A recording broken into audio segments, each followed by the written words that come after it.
tem como não ficar tocado com um depoimento desse, das representantes do pavão. Vocês duas podem ter certeza que o depoimento de vocês foi ouvido no melhor lugar possível, porque é aqui que mora o futuro do nosso país. Bom, primeiramente eu gostaria de agradecer o convite, o espaço cedido aqui pela organização do Congresso Internacional de Habitação, Sustentabilidade e Habitação de Interesse Social, em nome do professor Paulo Regal, professor Márcio Dávila, professor Marcos Dirigente e demais componentes. Gostaria também de agradecer a Coordenadoria do Desenvolvimento Social da PUC. Falo aqui então, o nome do professor Edgar Eduardo Elman, que é o coordenador, que é o órgão competente pelo projeto Rondon, do qual eu vou falar aqui neste momento. Então, nomeio essa fala aqui, esse depoimento, como Projeto Rondon, Desenvolvimento Sustentável em Áreas de Vulnerabilidade Social.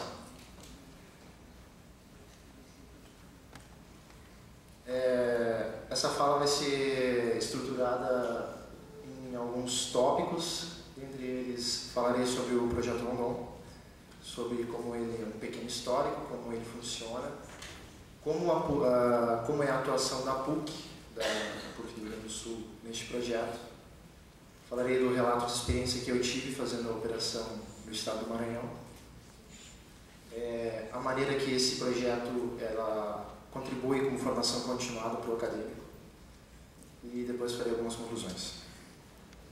Bom, então, o Projeto Rondon ele é em homenagem ao Marechal Cândido Rondon, um precursor do estudo do Brasil interior, de áreas distantes do país. É um mato-grossense muito engajado, principalmente com áreas de telecomunicação e então, o Exército Brasileiro, o Ministério da Defesa, deu como homenagem a este grande homem para a história do Brasil o nome do projeto. Então, em 1966, este projeto ele foi idealizado pela Escola de Comando do Estado-Maior do Exército, do Rio de Janeiro, que seria um projeto para aproximar os militares, os estudantes dessa escola, para as diversas realidades do país, que eles não pudessem ter apenas a formação deles, calcada apenas na visão do entorno imediato deles, e sim tivesse a realidade abraçando o país como um país continental. Então, em 1967, esse projeto começou a ser concretizado com a Operação Zero, no estado de Rondônia, onde 30 alunos e 2 professores foram para lá e ficaram por 30 dias fazendo trabalhos de levantamento, trabalhos de assistência às comunidades carentes do estado de Rondônia. Então, nesse período de 67 até o ano de 1989, onde o projeto foi extinto pelo governo do ex-presidente José Sarney, o projeto atingiu uma marca de 350 mil alunos e acadêmicos.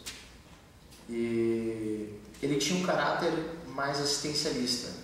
Em geral, eram pessoas ligadas à área da educação, à área da saúde, que iam para esses locais, principalmente na Amazônia, para desempenhar esse trabalho. Então, ele tinha um caráter mais assistencialista. Até relato do professor Edgar Eduardo Elman falou que, na primeira vez que ele foi lá, em 30 dias ele arrancou mais de 4 mil dentes, para vocês terem ideia então, do trabalho que era feito naquela época. Era só apenas de assistência a esses povos. Depois de um lastro de tempo grande, em 2005, o projeto foi retomado, um pedido da UNE, União Nacional dos Estudantes, porque a UNE enxergava que o projeto era importante, sim, o projeto na maneira anterior ele era muito importante para o acadêmico, era importante para as comunidades, mas que ele deveria ser retomado com força e de uma maneira diferente. E sim, não sendo apenas assistencialista, até o assistencialismo dentro do projeto Honor posso dizer extinto, porque existem algumas ações assistencialistas, mas o assistencialismo hoje pode ser contado como 5% do que é o projeto. Hoje é mais uma maneira de dar levar os universitários para um processo de aprendizado continuado que ele começou na universidade e vai poder experienciar nessas comunidades de vulnerabilidade social. Então, o projeto Rondon em si, ele é uma ação interministerial coordenada pelo Ministério da Defesa, que tem esses 3 pilares aqui, que é o Ministério da Defesa com coordenação, os municípios, que serão os beneficiados, e as instituições de ensino superior, que são as atuantes no projeto. A escolha dos municípios é feita por parte do Ministério da Defesa. Ele faz uma pesquisa socioeconômica nos municípios de todo o... Hoje não é mais um projeto apenas da Amazônia ou do Nordeste, é um projeto que abrange todo o país. Então, municípios que estão em condições socioeconômicas baixas.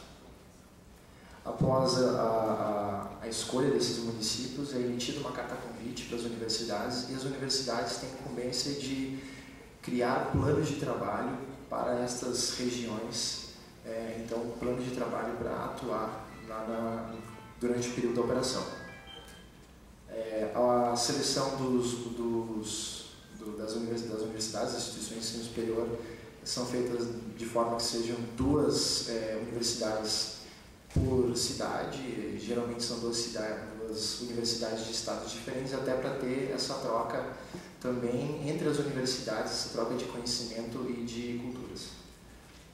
Após a escolha destas universidades, é feita uma viagem precursora, onde um coordenador de cada equipe viaja para a cidade, fica uma semana em loco, pesquisando e confrontando os dados que foram postos do plano de trabalho, que muitas vezes o plano de trabalho, hoje até tem uma dificuldade, que o plano de trabalho ele é desenvolvido regionalmente. Anteriormente o plano de trabalho ele era feito com foco no município, sabia-se quando ia se construir o plano de trabalho, qual era o município, então tinha uma facilidade maior, a assertividade ela era maior. Então agora, como é feito por região, a viagem precursora ela tomou medidas maiores do que ela tinha anteriormente. Então, nessa viagem precursora é confrontada a verdadeira necessidade dos municípios para a operação. As equipes são compostas, cada uma de 8 alunos e 2 professores coordenadores, e um militar de ligação que é responsável pela salvaguarda durante os 15 dias de operação. Então, são 15 dias aproximadamente entre deslocamento das cidades até o município, a sede, depois da sede para os municípios de atuação, retorno. Então, vai aproximadamente 15 dias. E o projeto Rondon ele é dividido em 2 temáticas do conjunto A e do conjunto B. O conjunto A tem cultura, direitos humanos e justiça, educação e saúde. E no conjunto B, comunicação, meio ambiente, tecnologia, produção e trabalho. Bom, dado esse início para explicar o que é o projeto, a atuação da PUC ela vem praticamente desde o início do projeto Rondon, desde o ano de 1974. Um dado importante da PUC que por diversos anos a PUC manteve na cidade de Benjamin Constant, na Amazônia, que é uma cidade na divisa com o Peru, às margens do rio Amazonas, um campus avançado onde ela enviava os seus acadêmicos e seus professores para ter essa experiência, confrontar os conhecimentos da universidade em loco e em locais que precisavam mesmo dessas assistências. Desde o retorno do projeto Rondon em 2005, a PUC participou de todos os anos do projeto, não faltou um ano, a PUC então está sempre presente nas operações do projeto Rondon. Um dado interessante é que hoje a PUC conta, até quando eu passei essa apresentação para o professor Denis, ele falou, pelo amor de Deus, tira essa história de velho da apresentação. Mas eu não posso deixar de citar o professor Denis Marcelo Dockhorn, da Faculdade de Odontologia, hoje o ancião do projeto Rondon. Com 40 operações ele completará agora no mês de julho, e ele vai estar encerrando a atividade dele, pena para nós, mas todo mundo tem seu ciclo, né? O dele durou um monte de tempo. E o nosso processo seletivo, ele é considerado um dos melhores do Brasil. Isso é reconhecido por qualquer um que participa do processo seletivo e principalmente pelo Ministério da Defesa. E por que eu falo isso? É difícil as universidades fazerem processos seletivos para os seus alunos. Então a PUC é uma das únicas universidades que aposta no processo seletivo porque ela não busca o conhecimento técnico dos acadêmicos e sim busca seres humanos engajados com questões sociais, engajados com a proposta do projeto. Então por isso que eu digo que a PUC ela tem uma representatividade nacional dentro do projeto Rondon. E por isso ela nunca fica fora das operações. Bom, agora rapidamente o relato de experiência que eu tive. No ano de 2010, no mês de julho, nós fizemos a Operação Catirina. Esse nome é dado em homenagem ao nome folclórico do Maranhão, que diz respeito ao folclore do Bumba-Meu-Boi. Fomos para a cidade de Alto Alegre do Pindaré, que ficava aproximadamente 339 quilômetros da capital São Luís. E a nossa parceira, a outra universidade que participou conosco, foi a Faculdade de Ciências Farmacêuticas de Ribeirão Preto. E a nossa temática, que a equipe da PUC desenvolveu, foi do Conjunto B e envolve os conhecimentos que eu havia falado anteriormente. É interessante citar que, digamos então, essa operação ela não se resume apenas a esses 15 dias, né, que nós vamos lá, fazemos o trabalho, retornamos e pronto, acabou. O processo de formação e até execução da operação gira em torno, aí, no meu caso, começando o processo seletivo em março, passando por diversas etapas até chegar à formação da equipe final e a operação em julho. Então, aí são alguns meses que nós ficamos estudando o projeto, estudando o que é o projeto Rondon, a proposta de ação para chegar lá e, enfim, executar essa proposta em 15 dias. Como eu havia dito, não sei se eu disse, mas vale ressaltar, o projeto, a PUC preconiza a questão multidisciplinar do projeto. Então, até eu anotei aqui para não esquecer, por exemplo, os nossos 2 coordenadores eram da Faculdade de Odontologia. Nós tínhamos 2 acadêmicos de Biologia, 2 acadêmicos de Direito, 2 de Arquitetura, 1 da área de Enfermagem e outro de Educação Física, para fazer aqueles trabalhos que talvez não tivessem nada a ver com o que eles aprendem na faculdade. Então a gente teve que aprender muita coisa nesse tempo para poder chegar lá e fazer um trabalho com qualidade, e principalmente que desse resultado. Então, algumas atividades que nós desenvolvemos lá, vou citar só apenas algumas, porque nós fazemos aproximadamente 160 horas de trabalho, de 2 semanas cheias, quase sem intervalo. A gente faz uma pequena folga no domingo, mas mesmo assim nessa folga tem muitas reuniões, muitos retrabalhos, né, muitas coisas que a gente tem que ajustar para a segunda semana. Então, algumas atividades que nós fizemos, por exemplo, o mutirão da sucata, que nós fizemos o recolhimento de resíduos sólidos na cidade. E depois fizemos um oficinão, onde a gente produziu alguns artesanatos, móveis com estes resíduos coletados. E lembra, esses resíduos não foram coletados dentro das casas deles, esses resíduos foram coletados na rua, na calçada, no meio da rua, no cordão da rua. Então, a gente conseguiu fazer aí algumas coisas e foi uma atividade muito interessante. Ocupamos uma tarde inteira com um envolvimento muito grande de crianças e também dos agentes formadores da cidade. A outra oficina foi sobre saneamento básico, onde nós discutimos com eles maneiras de melhorar o saneamento básico da cidade deles. E o importante é que nós não chegamos lá e nós não impusemos o nosso conhecimento, a melhor maneira de se fazer saneamento básico é dessa maneira. Nós chegamos lá e discutimos com eles e, digamos, os problemas e as potencialidades do município são diagnosticados por eles na oficina. A gente fica induzindo eles a esse processo. E no final, depois de toda essa discussão, nesse tipo de oficina, nós sempre tentamos elaborar algum tipo de projeto, algum tipo de plano de ação que possa aplicar com a cidade, para que eles possam usar esses conceitos e esse diagnóstico posteriormente.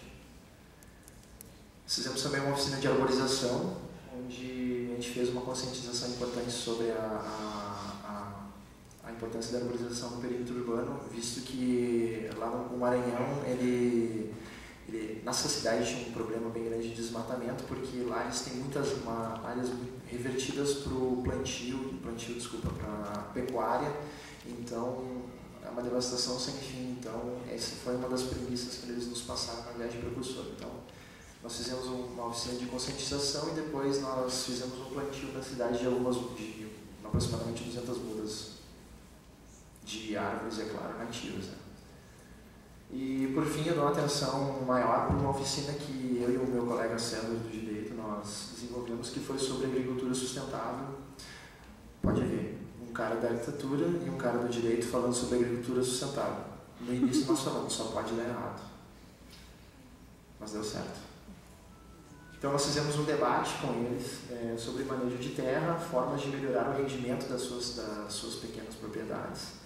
E além disso nós também, é claro, fizemos um plano para eles elaborarem planos para as suas áreas. Eu coloco essa foto no início para falar sobre, até o título da oficina era construindo a pequena propriedade autossustentável. Pasmem, a pequena propriedade deles lá é de 100 hectares.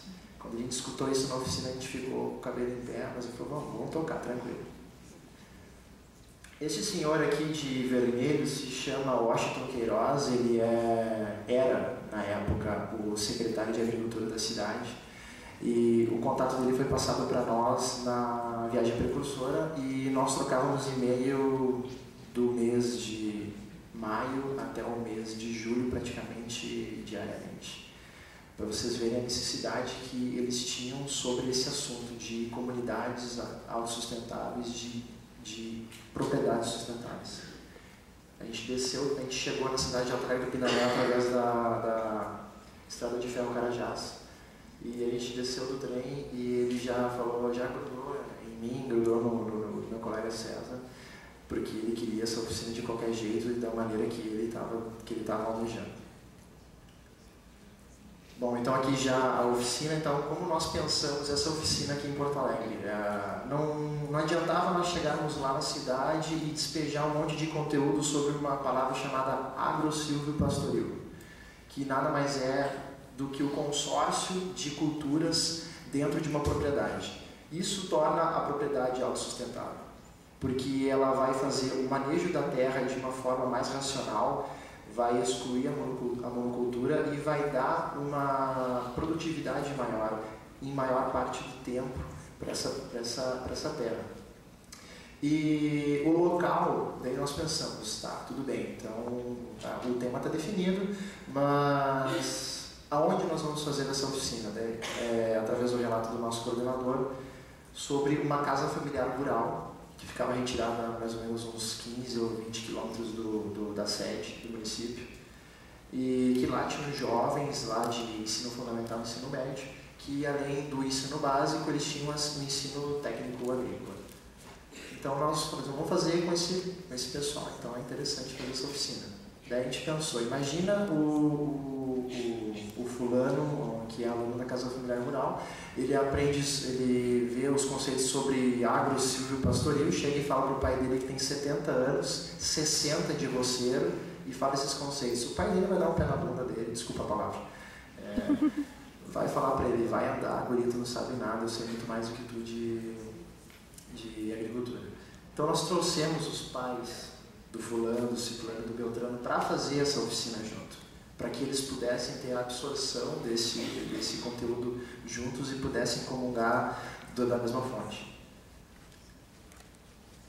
Durante a oficina nós falávamos alguns conceitos, fazíamos algumas provocações com eles e a participação deles foi bem interessante. A todo momento eles pediam a palavra, nós dávamos a palavra para eles e eles fizeram, então eles foram atores. A gente conseguiu o nosso objetivo. A gente não sabe se hoje eles estão implantando nas suas propriedades o agro-silvio-pastoril, mas eles foram atores da oficina, eles se conscientizaram de que alguns preceitos que eles estavam tendo, alguns conceitos sobre agricultura que eles estavam implantando, eram conceitos errados porque eles estavam degradando a terra deles e eles estavam tendo uma produtividade menor. Então eles tiveram uma participação bem interessante, fizeram muitas intervenções e a oficina praticamente foi dada por eles. Nós fomos apenas o papel que o professor Marcos está fazendo aqui, de mediador. Faltam 5 minutos, né? A gente só praticamente fez isso, a gente falou muito pouco. Após as explanações, só antes, não esquecendo, essa oficina foi realizada em 2 dias, então foram 4 turnos de 4 horas, então foi uma oficina bem grande, bem complexa.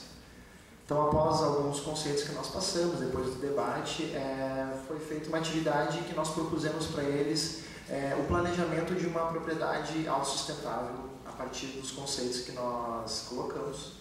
E eles poderiam utilizar propriedades hipotéticas ou também colocar como foco as suas próprias propriedades. Então, os grupos eram mesclados, eram alunos e os seus pais, então isso dava, digamos, uma força maior na discussão do grupo. Logo após, a gente deu um tempo, dava tempo para eles fazerem essa atividade, e depois nós pedimos para ele, por favor, faça um material gráfico. Eu não sei desenhar, falei, não importa, pode ser forma de texto, não sei escrever, pede pro seu filho para fazer. Eu tenho vergonha de falar, não tem importância, faz mímica, faz um teatro, faz qualquer coisa, mas nós queremos ver algum resultado, porque isso é importante para vocês. E eles, uma boa, fizeram. Ficou muito interessante, todos os grupos apresentaram, uns acanhados, outros bem desinibidos, uns falaram 10 segundos, outros falaram 1 hora. Não tem problema, a atividade foi realizada com sucesso. Bom, e no segundo dia da atividade, nós fizemos aí um aporte sobre permacultura, porque alguns conceitos que são feitos dentro da permacultura, nós enxergamos como importantes, conceitos importantes para eles, porque eles estavam olhando a terra deles apenas com um viés financeiro e não estavam olhando a terra com amor. E a gente sabe muito bem que um plantio feito com amor, com carinho, com um dado lúdico, sempre vai ter um resultado melhor. Claro, torcendo sempre pela chuva, né? Então, nós fizemos esse aporte sobre permacultura, e foi um momento que a gente falou um pouco mais, mas não muito. E nós propusemos para eles a feitura de uma horta. Daí eles olharam para nós e falaram assim, vocês vão fazer a horta para nós, e deram risada na nossa cara. Eu falei assim, eu sabia que ia ter risada. Mas a gente falou, não, eu com certeza não sei fazer horta direito, você sabe 1000 vezes melhor que nós. Mas vamos propor para vocês então uma horta diferente. Daí nós propusemos para eles a feitura de uma horta em espiral, que é uma horta didática, que leva em conta questões de insolação, de terra úmida, terra seca, então pode-se plantar uma diversidade de ervas interessante. Até eu faço aqui menção ao professor Flávio Gama, que fez conosco um laboratório aqui no campus, aqui na PUC, conosco fez essa espiral, então ele nos ensinou essa técnica. E eles fizeram uma verdadeira linha de produção para fazer essa horta. Nós levamos aqui na PUC aproximadamente umas 3 horas ou 4 horas para fazer essa horta, em uns 4 ou 5. E eles levaram no máximo 45 minutos para fazer tudo isso. Teve falta de bambu, daí eles tiveram a ideia, vamos cortar o bambu no meio. Eles tiveram toda a ideia, fizeram a reprogramação da horta, e a horta ficou belíssima, ficou melhor do que a que o professor Gama fez aqui. Com certeza, porque eles tinham um trabalho lá. Não, os caras eles eram profissionais, a gente não sabia, mas eles devem ter pesquisado essa horta, certo? Então, a partir desse momento, o que o projeto Rondon ele traz para nós como formação continuada? Ele sim, ele tem um poder, ele transforma, ele dá a nós um poder de visão sobre os contextos sociais do nosso país. Nós aqui discutindo sobre questões de sustentabilidade, de habitação, de interesse social é louvável, mas ir para uma comunidade, vivenciar uma comunidade, isso aí dá um ganho enorme, não só para a questão pessoal, a questão humana, mas também para a questão profissional que nós vamos exercer daqui a pouco e para os profissionais que já estão no mercado de trabalho. Nos oferece também um espírito de continuidade do trabalho realizado lá. a operação não se resume apenas aos 15 dias. Acontece muitos casos, sim, de alunos que vão para lá, vivem os 15 dias e depois nunca mais citam o nome Projeto Rondon. Acontece.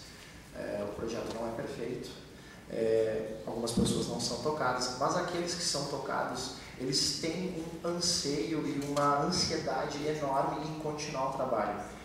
Por nós chegaríamos aqui em Porto Alegre, trocaríamos as mudas de cuecas que nós levamos para lá e voltaríamos e ficaríamos lá o tempo necessário para ver todas as ações implantadas. É possível? Não, porque o universitário só pode ir uma vez para lá. O universitário só pode ir mais vezes como coordenador. Então a gente fica assistindo de fora e entrando em novas empreitadas por aqui ou em outros lugares. Eu, por exemplo, além do trabalho que eu continuo fazendo com o Projeto Rondon, com a elaboração de propostas e com a formação dos novos rondonistas, eu também desenvolvo um trabalho de voluntariado na Pastoral da PUC, que não digo totalmente diferente, algumas coisas próximo ao que o Projeto Rondon faz, mas só me deu vontade de participar de um outro trabalho voluntário, porque o Projeto Rondon me despertou esse ideal que é de desenvolvimento sustentável. Então, e essa frase interessante, rondonista um dia, rondonista sempre. Onde você for citar que é rondonista, a gente vai ter uma receptividade interessante, a gente vai ter sempre orgulho de falar isso. Então, como eu falei, e algumas pessoas, alguns rondonistas, eles acabam auxiliando na elaboração de propostas de trabalho para as novas operações e também no auxílio na capacitação dos novos rondonistas. Esses dois fatores aqui é o que tornam a PUC, junto com a USP, as melhores universidades em atuação no Projeto Rondon. Isso eu posso dizer sem sombra de dúvidas. E algumas conclusões, então, sobre o Projeto Rondon. É um processo, sim, de aproximação de culturas às realidades sociais, como eu havia citado antes. Desenvolvemos aqui um trabalho técnico de aprendizado, colocamos em prática alguma coisa lá, e isso vai nos dar um ganho muito grande, porque a gente está experienciando culturas, realidades diferentes. Isso aí é imprescindível na formação dos acadêmicos. Então, oferece ao acadêmico, sim, um laboratório vivo, humano, solidário e técnico, que a PUC fala nisso, que ela tem uma formação humana, mas se nós entrarmos na faculdade às 2 horas da tarde, sairmos às 11, estou exausto, fiz muito projeto, desculpa, tu não fez nada. Precisa extrapolar o teu conhecimento. O teu conhecimento não fica apenas dentro da universidade. O teu conhecimento começa por onde? Começa pela tua casa. Depois vai para os teus amigos mais próximos. E quem sabe um dia tu possa estar no papel de um político, alguma coisa assim, um cargo técnico, e tu possa ajudar pessoas, uma comunidade, um país, uma cidade, enfim. Então esse projeto ele oportuniza o desenvolvimento social, desenvolvimento local sustentável, porque nós, na atuação, a gente não vai lá para ensinar, a gente vai para aprender, e aprende muito.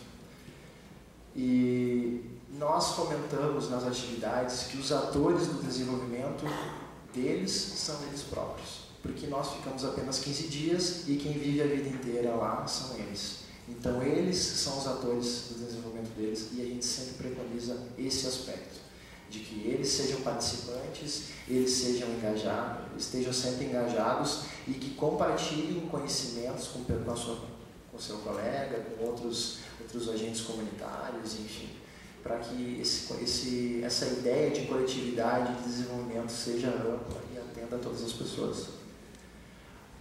Esse aqui é um lema do Projeto Rondon, que é a lição de vida e cidadania. Acho que não preciso explicar. E nós chamamos o Projeto Rondon de um curso intensivo de Brasil, porque nós vivemos o Brasil da melhor forma possível, que é pisando em diversos locais, trabalhando com esses locais.